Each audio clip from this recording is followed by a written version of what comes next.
afternoon po. So, ang topic po namin is all about types of curricula in school. So, meron pong 10 types. So, una po is recommended curriculum. So, proposed by scholars and professional organizations. It is also encompasses the curriculum required of policy-making groups such as DepEd, CHED, DOSP, and then yung isa pa dito is yung TESDA.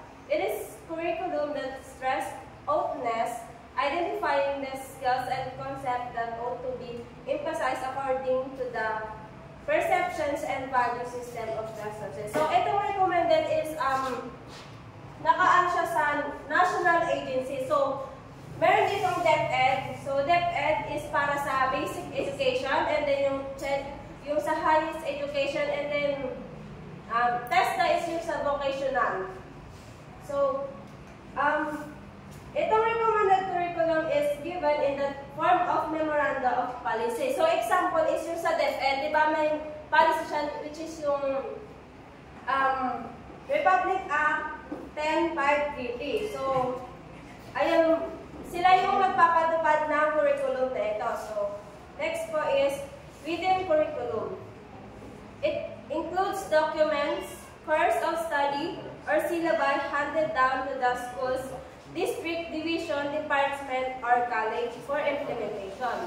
This also refers to a lesson plan or syllabus written by teachers. Another example is the one written by curriculum expert with the help of subject teachers. This kind of curriculum needs to be pilot tested or tried out in sample school to determine its effectiveness. So, ito sa written is, ang gagawa na nito yung mga nasa baba na example nito is yung teacher. So, nakabase itong written curriculum sa recommended curriculum. So, ang example nitong written curriculum is yung paggawa ng lesson plan, yung syllabus, ganon. So, the written curriculum requires pilot testing and evaluating to assess its effectiveness in real-world classroom setting. Next is,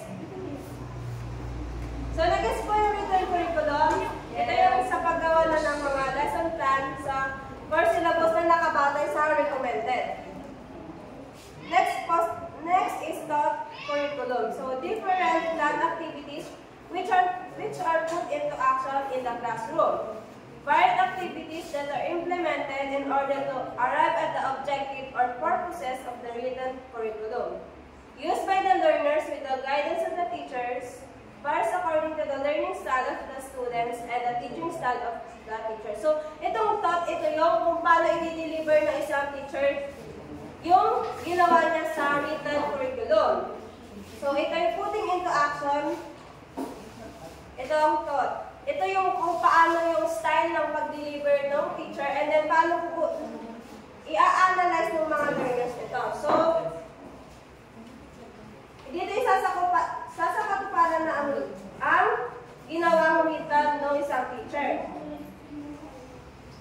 Hindi lang siya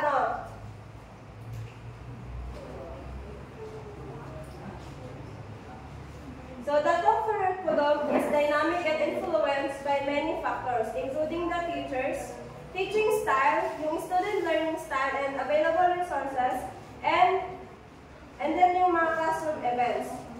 It is the practical manifestation of the written curriculum and often differ from both the written and recommended curricula due to the complexity of classroom reality. So, yun lang po sa akin.